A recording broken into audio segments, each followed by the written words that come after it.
The cult of personality.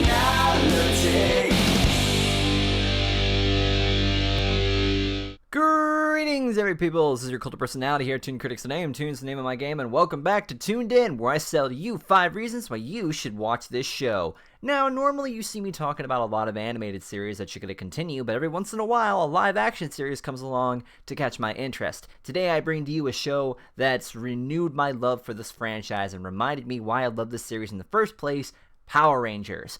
But Toon, there's so many series to choose from. Which one could you possibly talk about? Well, I think it's only fair since it's just recently ended. Let's talk about Power Rangers Dino Charge.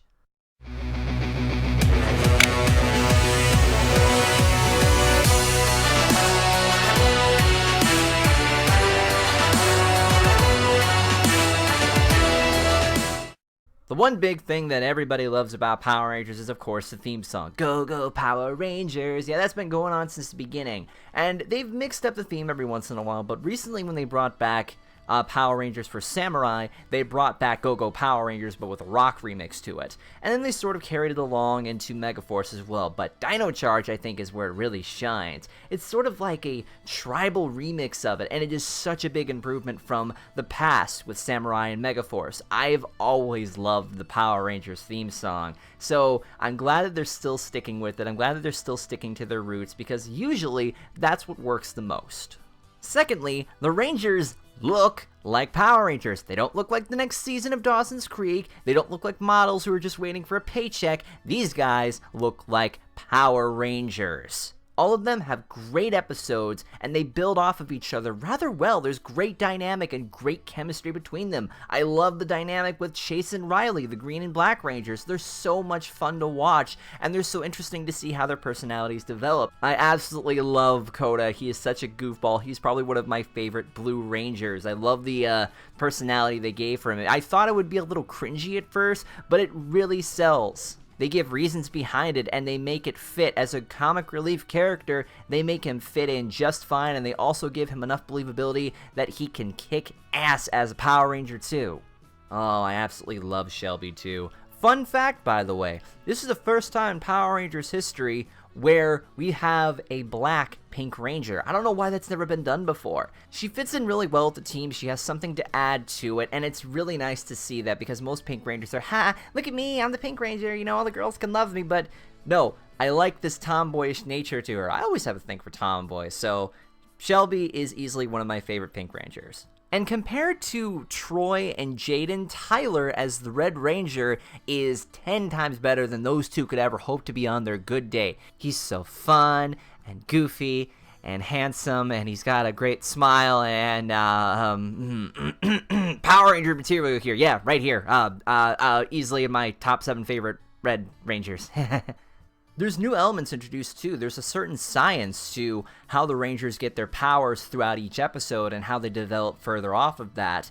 It's really cool, I think. I also really like that they decided to switch things up and have their morphers be like these awesome looking guns. Now, I did a little bit of research before Dino Charge came out, and I wasn't too sure how they were going to use the samba dancing to morph, but you know, they worked around that, and what we got here is pretty cool. Do you want to know why?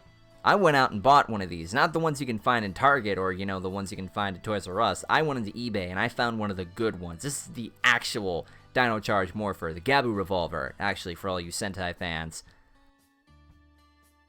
I love the morph so much that I actually reenacted it, and I thought I did pretty good with it. Now, what would a Power Rangers series be without its villains? Well, there's quite a few of them, including one that was actually made for the American version. I like Sledge, I like Poisandra, I like Fury. I think all of them work together pretty well. I can look past the cringiness with Sledge and Poisandra because it reminds me a lot of Lord Zed and Rita. I don't think that's what they were going for, but what they did here I think was a pretty funny callback in a sense. Fury is probably my favorite. I think he's the one that gets a lot of stuff done. He's like the main general, and he puts up a lot of great fights with the Rangers. Not to mention, these villains are a lot more memorable than whatever Samurai and Megaforce dished out. Didn't Samurai have the former Red Wild Force Ranger that killed a guy with a sword? Oh yeah, I guess it is kind of memorable, but not for the right reasons. But overall, the biggest thing that I want to sell here is that if you're a Power Rangers fan, this is the one new Power Rangers series that I can definitely recommend to you. Skip Samurai, skip Megaforce. They both failed in terms of quality writing and characters and anything memorable off of it. Oh sure, Super Megaforce may have had the Legendary War, but there was nothing legendary about it once you really dig into it. Judd Lin, I want to thank you for coming back to assist and bring life back into Power Rangers. You have renewed my love for this series. I was really hesitant watching the first episode of this because I didn't know if I was going to like it, but you brought some life back into this lovely little series. The reason that Dino Charge works for me is because it has quality storytelling, quality characters, a great ship between the red and pink Rangers, a great opening theme, awesome looking morphers, awesome looking effects, a good balance of American and Japanese footage. This is the best Neo Saban Power Rangers series, bar none.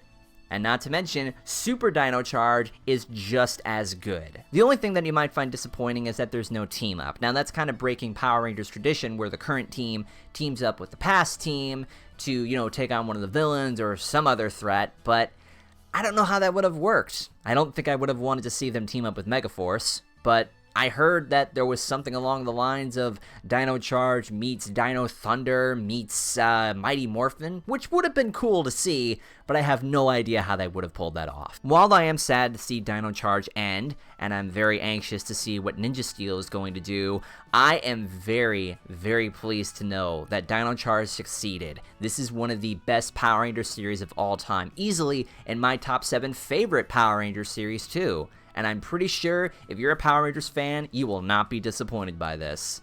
So go ahead and put down in the comments what your thoughts are on Power Rangers Dino Charge, and if you've been watching Power Rangers, what is your favorite series? It can be anything from Mighty Morphin all the way up till now. With that being said, I am the Toon Critic, keeping you totally tuned for your entertainment. Thanks for watching, and stay awesome.